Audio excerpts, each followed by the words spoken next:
Welcome back to Craving to Quit.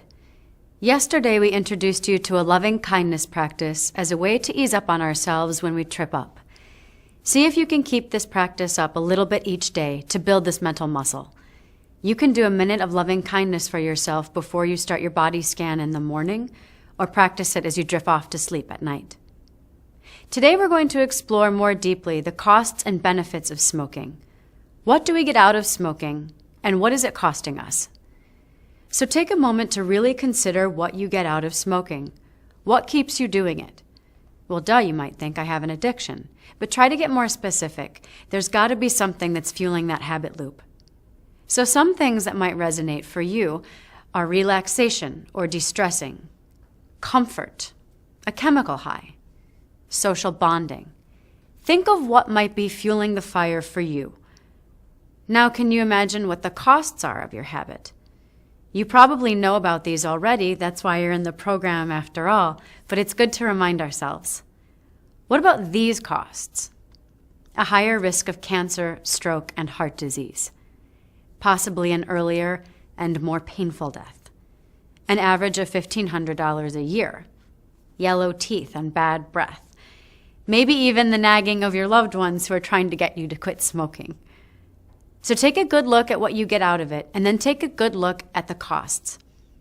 Now let's address each of these benefits that you might have identified. Now, de-stressing is really important, especially because quitting smoking can be such a stressful thing. Our mindfulness approach can be a real key to reducing stress. What does it feel like when you're stressed out or on autopilot, getting irritated at this or that? And what does it feel like when you become mindful of your thoughts and body sensations, even in that moment of being stressed? Or simply when you note mind states you are angry? Or when you've mindfully ridden out a craving? It feels pretty good, right? So remember, every time you practice a mindfulness exercise, not only are you weaning yourself off of cigarettes and helping that fire burn out, but you're also reducing your stress. What about comfort? Now, comfort has a lot to do with how we feel about our habits. Habits are comfortable because they're familiar. Change, even change for the better, it's scarier than what we know. But keep in your mind your goals that you entered on your first day. Just like the analogy of driving to California, fear of change can pull us off our course. But if you stop and you note the fear, remind yourself of your goals, you can get back on track and start moving in the right direction again, even if there's still some fear there. Just note it. Then there's the chemical high. Most of you think this is what you're addicted to, but it's amazing how quickly your body adapts to not smoking. In fact, after just a few days of being smoke-free, there is hardly a trace of nicotine in your body. And your brain's receptors get used to being smoke-free in just a few days as well. It's the habits that are keeping you in thrall. Then there's the social bonding. I know it's hard to let your friends down that you smoke with regularly at work or when you go out. But think about how smoking can help you feel closer to other friends and family who don't smoke and who have wanted you to quit smoking for so long. Now you can spend more time with them guilt-free. Tell them about your progress. Even share your progress on Facebook regularly. Not only does sharing this good news inspire them, but it also helps to keep you accountable too. The more people you tell you're quitting, the more people can be around you to root you on.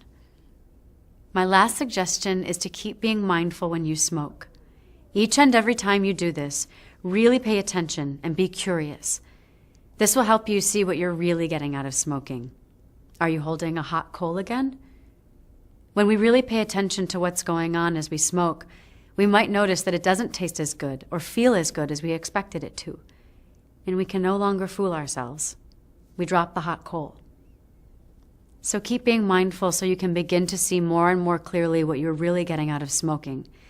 Keep fostering a playful, curious attitude throughout the day. Even if you fall down, remember it, acknowledge it, and get out of the guilt. Get back to riding out those cravings.